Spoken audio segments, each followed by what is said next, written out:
सभी किसान भाइयों को, सभी प्रकृति प्रेमियों को, सभी पर्यावरणविद को, सभी स्टूडेंट्स को, सभी किसान भाइयों को विजय ग्रीन हाउस के इस ऑक्सीजन बनाने के कारखाने से ढेर सारा प्रणाम। बहुत पहले हम लोगों ने तैयारी किया था। कल हमने दिखाया था आपको क्रोटान के बारे में कि क्रोटान में जो है प्रोपोगेशन कैसे करते हैं, मेथड ऑफ प्रोपोगेशन इन क्रोटान। तो अब दूसरी बात आज हम लोग दिखाने जा रहे हैं रबर प्लांट्स। रबर प्लांट्स में कैसे प्रोपोगेट करते हैं उसको। तो बहुत पहले हम लोगों ने फिर उसमें एयर लेयरिंग किया था। वही प्रोसेस था कि कैम्बियम को थोड़ा हटाए थे छिलका सराउंडिंग, और इसके बाद उसमें रूटेक्स हार्मोन्स का लेप लगाए थे। नहीं मिला तो एलोवेरा का लेप लगा दिए। फिर उसके बाद उसमें मांस ग्रास हम लोगों ने बांध दिया था और ये रूट फाइब्रेशन हो गया। अब इसको हम जो है ऐच्छिक जगह पे अभी इसको हम इसी ट्रांसप्लांटिंग बैग में ऐसे ट्रांसप्लांट कर दिए। तो जब और बढ़िया अच्छे ढंग से इसमें रूट फाइब्रेशन हो जाए तो हम इसको फिर जहाँ पे इसको लेना है वहाँ पे हम इसको ट्रांसप्लांट करेंगे। जैसे आप देख रहे हैं कि एक रबर प्लांट्स हम लोगों ने इस कारखाने में यहाँ पे तैयार किया हुआ है, और यहाँ पे भी हमने इसकी जो साइड ब्रांचिंग होती है तो साइड ब्रांचिंग में भी हमने एयर लेयरिंग कर दिया है। तो आगे की तैयारी शुरू है कि अब यहाँ से एक प्लांट्स यहाँ से हम तैयार कर लेंगे। तो इस तरह से आप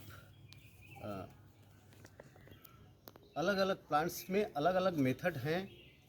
उस मेथड को आप अगर सीख लेंगे, समझ लेंगे, तो हमारे पास रॉ मटेरियल की आवश्यकता नहीं पड़ेगी। और किसी भी फैक्ट्री को आगे ले चलने के लिए रॉ मटेरियल चाहिए। तो रॉ मटेरियल देखिए, प्रकृति की सौंदर्यता देखिए, कोई कहीं जाना नहीं है। इनको समझना है और ये अपने से ही यात्रा शुरू कर देते हैं। बस इनको समझना है, और जब हम समझ लेते हैं, और ये समझने के लिए पढ़ना पड़ेगा, विज्ञान से अवगत होना पड़ेगा, ओछी हरकतों से हमको बाज आना पड़ेगा, हमको सही चीज़ें पढ़नी ही पढ़नी होगी। और जितनी चीज़ें दिखावटी हैं, एक बात बताएं, एकदम परिणाम सत्य होता है, इसलिए कहते हैं ना कि सत्य कभी पराजित नहीं होता। तो वही चीज़ें हैं, प्रकृति से सीखनी है। प्रकृति में रहिए तो बहुत कुछ विज्ञान बहुत कुछ बताता है, परिणाम बताता है।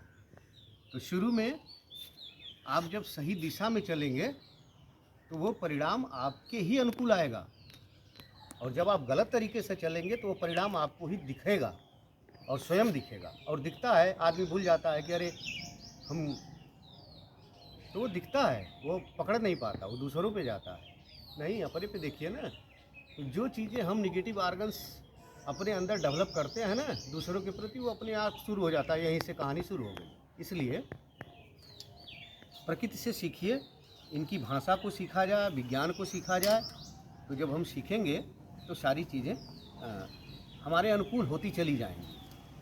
तो ये दूसरी चीज़ हम लोगों ने देखा है, क्रोटान एक फोलिएज प्लांट है और इसका प्रोपोगेशन बहुत सरल है, बहुत इजी है। इसमें कोई हार्मोन्स नहीं लगाने हैं, सीधे इपिकल पार्ट इसका विभोज्यत्की उतक जिसको बोलते हैं ना, तो एकदम इपिकल पार्ट इसका जो है ये काट लेंगे आप, और काट करके किसी ट्रांसप्लांटिंग बैग में या सीधे आप जहाँ पे लगाना चाहते हैं वहाँ पे भी इसको आप लगा सकते हैं। तो ऐसे आप ये क्रोटान को ऐसे शिफ्ट कर दीजिए। तो ये आजकल बड़ा चलता है कि ये दे दिया जाए, वो दे दिया जाए। कहीं हम लोग कोई फंक्शन पढ़ते हैं तो कुछ हमारे पर्यावरणविद हैं जो प्लांट्स देते हैं, बड़े महान व्यक्तित्व हैं, व्यक्तित्व के बड़े धनी हैं, उनकी सोच दूरगामी है, इसलिए वो प्लांट्स को गिफ्ट करते हैं। क्योंकि यही तो जिसको आप दे रहे हैं उसको आगे के लिए ऑक्सीजन तो यही देंगे ना। इसलिए कोशिश ऐसी करनी चाहिए, ऐसे लोगों को सैल्यूट करना चाहिए जो ऐसे कार्यों में व्यस्त हैं कि कहीं कभी आपका फंक्शन पड़ता है तो स्टेज पे प्लांट्स लेके जाते हैं और उस प्लांट्स को गिफ्ट करते हैं।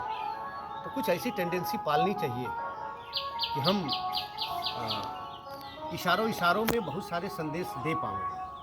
अपने लिए तो सभी लोग जीते हैं, लेकिन कुछ इशारों में कुछ दूसरों के लिए काम करें। जैसे ये है, इशारों इशारों में पता ही नहीं चलता है कि कब ऑक्सीजन रिलीज़ किए, कब फोटोसिंथेसिस की क्रिया ये संपन्न किए, कैसे भोजन बनाए। तो उसको पढ़ना पड़ेगा।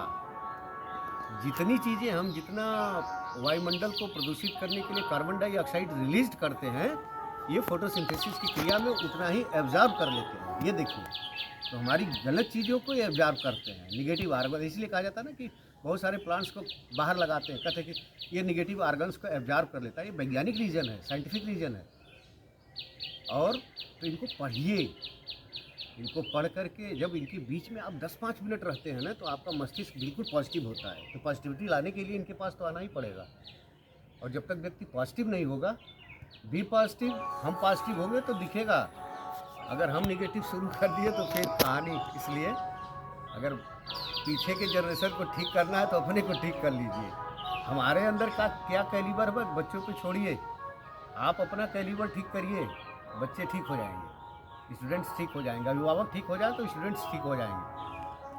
कहा गया है पेडागॉजी में कि 0 to 4 ईयर्स में बच्चे को जो कुछ बनना होता है बन जाता है। इसलिए घर का एटमॉस्फेयर, अपना एटमॉस्फेयर बिल्कुल ठीक रखिए। जो कुछ हम इधर उधर की बातें करते हैं ना, तो ये बच्चे सीखते रहते हैं। आप समझते हैं कि छोटा है, नहीं। तो इस तरह से पॉजिटिविटी को लाना है। तो ये प्रकृतिमय होकर के 10-5 मिनट अगर इनके बीच में हम टहलें, इनके बारे में थोड़ा सोचें, तो बहुत कुछ कहानियाँ मिलती हैं। आइए सभी लोग मिलते हैं और खूब जो पहले का प्रोपोगेट किए हुए हैं पौधे, उनको लगाते हैं, कुछ तैयार करते हैं और पृथ्वी को हरा भरा बनाते हैं। और आने वाले जो दुष्परिणाम हैं पृथ्वी के, उससे पृथ्वी को हम बाहर करते हैं। लगेंगे तो हो जाएगा। मलिथा का गुल, हम लोग छोटे थे तो पढ़ते थे बुक में कि एक पहाड़ था, इस पार गांव, उस पार नदी, और बड़ी जनसंख्या थी गांव की।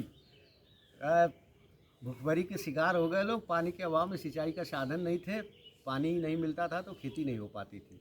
एक किसान उठा और वो लिया अपना हथौड़ी और उसको छेदना शुरू किया तो लोग हंसते थे। लेकिन जब लास्ट में एक दिन ऐसा हुआ कि उसने सुरंग बना दिया और उस नदी के पानी को अपने गांव में ला दिया। तो ये भीड़ है, करने वाला एक है। करिए, अच्छे काम करते रहिए। और ये भीड़ जो है ना, एक दिन अनावश्यक आपके पीछे हो जाएगी।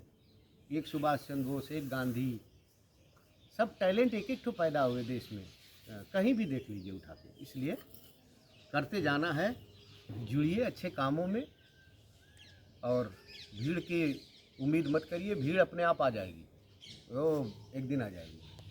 सभी लोगों को एक बार पुनः इस विजय ग्रीन हाउस के ऑक्सीजन बनाने के कारखाने से ढेर सारा प्रणाम। नमस्कार।